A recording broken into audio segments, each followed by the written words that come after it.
Efni i dag som jeg har valgt mer, hever iverskrifterna. 8 time, 8 okkar tíma. Og jeg vil lese fra Mattiusar Gudsbjallum 24. kaplanum, versen 3-6. Þá Jesus satt á oljefjallinu, gengu læru sveinarnir til hans og spurðu hann einslega. Segð þú okkur hvenær verður þetta? Hvernig sjáum við að þú sért að koma og vereldun að líða undir lok? Jesus svaraði þeim, varist að láta nokkur leiða yður í villu. Margir munu koma í mínu nafni og segja, ég Kristur, og marga munu þeir leiða í villu. Þér munuð spyrja herna og ófríðatíðindi. Gæti þess að skelfast ekki. Þetta á að verða, en endurinn ekki þar með komin. Nýlega las ég áhugaverða grein í danska dagblaðinum BT. Yfirskriftin var Time 8. Höfundur greinarinnar vekur athygli á hörmulegu atburðunum sem hafa átt sér stað á tiltölulega stuttum tíma. Meðal annars nefnir hann hve oft Obama forseti í sjónvarpinu hefur látið í ljós sorg sína vegna átaganlegra atburða sem hafa valdið dauða margra bæði í Bandaríkjunum og öðrum löndum.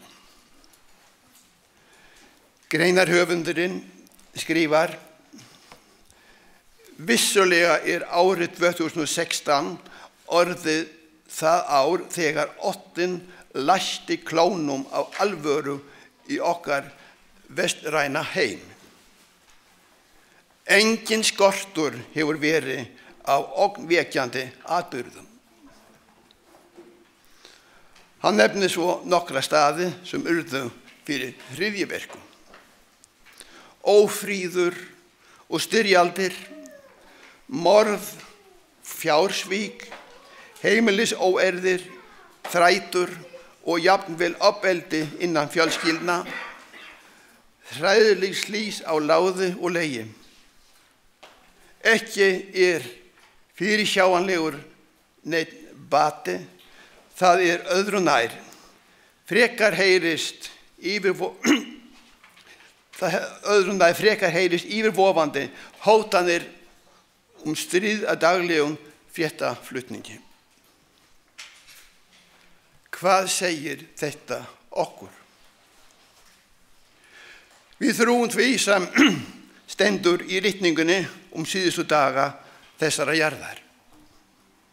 Við þurfum orðum Jesú þegar hann hvetur okkur til þess að missa ekki kjarkinn, lesum trúna. Viðburðurinn mun að gerast með miklum hraða, svo hratt að við eigum bágt með að fylgjast með í öllu því sem gerist í heiminum. Hvernig eigum við að bregðast við öllu því sem við sjáum eiga sér stað? Ættum við kannski frekar að spyrja, hvaða áhrif hefur þetta á okkur? Skipuleggjum við líf okkar í samræmi við það sem Jesus sagði okkar daga, þannig að við getum verið undir það búin sem að gerast. Jesus sagði frumsöfnuðunum hvað þau ættu að gera. Og við lesum í Mattíus 24, versin 15-22. Þegar þér sjáu viðurstig eyðileggingarinnar sem Daniel spámaður talar standa á helgum stað. Lesandinn athugi það. Þá flýið þeir sem í Júdea eru til fjalla. Sá sem uppi á þaki fari ekki ofan að sækja neitt í hús sitt. Og sá sem á akri skal ekki hverfa aftur að taka yfirhöfn sína. Vei þeim sem þungaðar eru eða börn hafa á brjósti á þeim dögum. Biðji að flotti yðar verði ekki vetur eða á hvildardegi.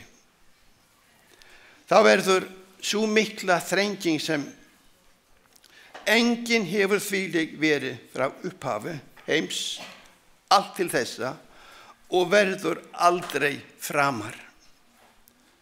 Ef dagar þessir hefðu ekki verið styttir, kæmist enginn maður af. En vegna hinna útvöldu verða þeir dagar styttir. Þegar ég les þessi vers, hugsa ég það sem ég hef lesið eyðileggingu Jerúsalem borgar árið 70 eftir Krist. Í lok kvildardagsskóla daginn sagði einhver: það svo margt að gerast á okkar tímum. Já, það gerist margt. Hvað táknar allt þetta og hvað getum við gert? Í áðurnefndri blaðagrein skrifar höfundurinn: vissulega árið 2016 orðið árið þegar óttinn á fullri alvöru læsti klónum í hinn vestræna heim. Heimsleiðtogarnir líta ekki framtíðina sömu augun og við sem erum kristni. Þeir vita að deilur munu koma sem þeir ráða ekki við og einungis hægt að leysa með valdbeitingu, það að segja með íhlutum hersins. Jesus bendir á aðra úrlausn.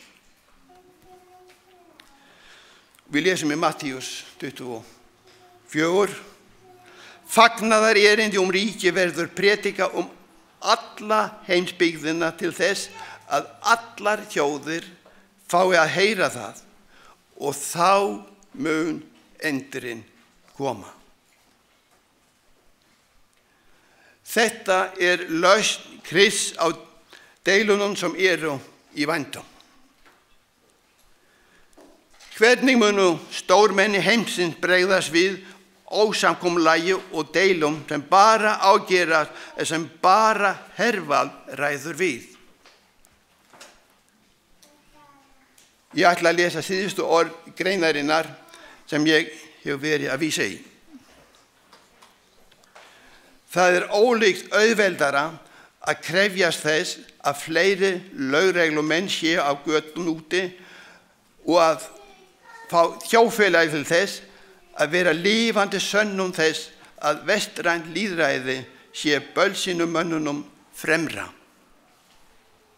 En ef við byrjum ekki að vinna að þessu rísa hlutverki í þjóðfélaginu okkar og á alvöru áttum okkar að margumræddum verðmætum okkar og hér áttum við okkar vestræna lýðræði, sýnum í reynd að við tökum því í alvöru, þá gild ástæða til að óttast að tími óttans sé rétt að byrja.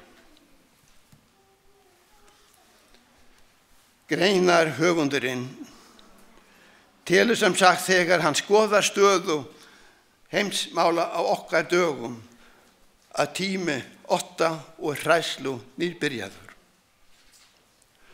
Og þegar hann talar otta og hræslu á hann ekki við Guðs otta eða Guðs hræslu. Það ottin vegna hins illa sem þróast og vex með hraða sem við ráðum ekki við.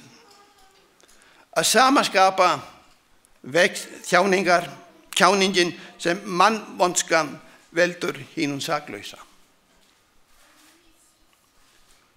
Hvað getum við gert? Hvað getum við gert þegar kringumstæðurnar eru orðnar þannig að allt virðist ómögulegt? Það besta og einasta sem við getum gert í þannig kringumstæðum að fylgja leiðbeiningum sem að finna í orði Guðs. Og ég les frá Jesaja 26, versin 17 til 20. Eins og þunguð kona komin að því að fæða, hefur hríðir og hljóðar á kvölum. Eins vorum við framme fyrir þér, drottin.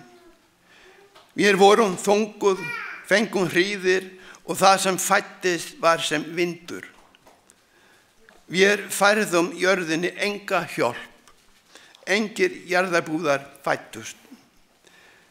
Menn þínir sem dánir eru munu lifna, lík þeirra rísa upp. Þeir sem í moldinni búa munu vakna og fagna. Það sem dögg þín dögg ljósins, mun jörðin fæða þá sem dánir eru. Gakktu, þjóð mín, inn í herbergi þín og læstu dýrum á eftir þér. Feldu þig skamma hríð, und reiðin líðin hjá. Hvað getum við gert? Það sem, til dæmis það sem Ellen White nefnir, við ættum að athuga stóru skiltin sem vísa á okkar tíma. Og mikla breytingar munu brátt eiga sér stað í heiminum og síðustu tilburðunir munu gera með miklum hraða.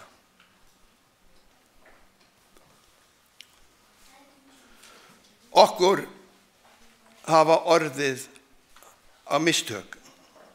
Okkur hafa orðið á svo stór og alvarleg mistök og að endurkoma Krist senkar vegna mistakana.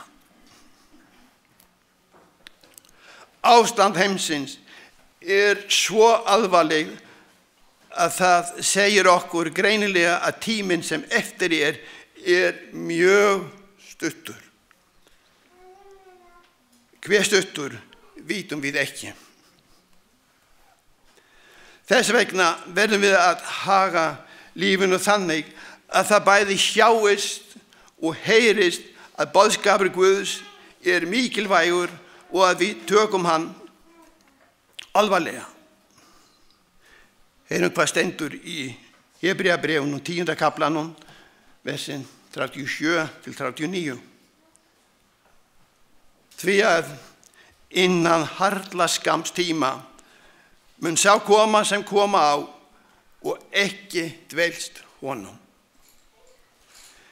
Minn réttláti mun lífa fyrir trúna og skjóti hann sér undan, þá hefur sála mín ekki veltóknun á honum. En við skjótum okkur ekki undan og glötumst, heldur trúum við og frelsumst. Hvað eigum við að gera við þessar ástæður þegar við sjáum og heyrum allt sem bendir til bráðar endurkomu Krists? Við eigum að byrja á okkur sjálfum. Lesum aftur í Hebreabréfinu 10. kaplanum. Gefum gætur hvert að öðru og hvetjum hvert annað til kærleika og góðra verka.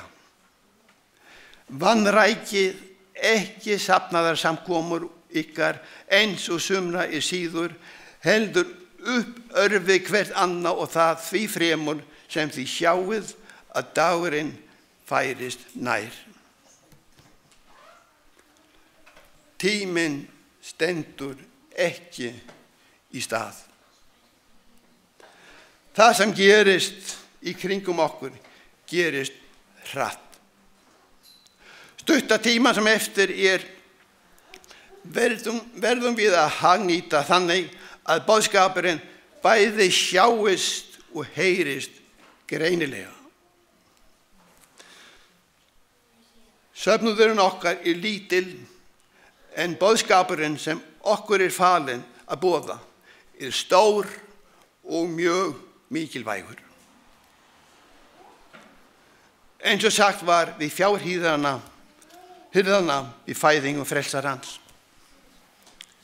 En englinn sagði við þá, verið óhræddir, því sjá, ég boða yður mikinn fögnuð sem veitast mun öllum líðunum.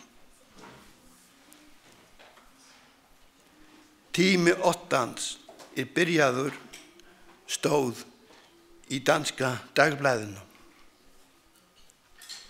Mætti koma Guðs ríkis byrja í dag í hjörtan okkar. Við skulum biðja. Góði Guð og himneski Faðir, við þakkum þér fyrir náð þína og miskunn. Við þakkum þér fyrir þín takmarklausa kærleika, fyrir syndarfyrirgefningu þína og þolinmæði. Hjálpaðu okkur, Guð, að vera þinn líður sem þjónar meðbræðrum okkar og systrum í kærleika nafni þínu til heiðurs. Við elskum loforðin þín að þú kemur aftur að sækja líf þinn. Mættum við vera trúföst í okkar þjónustu og sýna meðbræðrum okkar kærleikan sem þú hefur sýnt okkur. Fyrirgefðu okkur það sem við skila milli okkar og þín. Þú bænhærir okkur, Guð, því að við biðjum nafni frelsara okkar, Jesú Krists. Amen.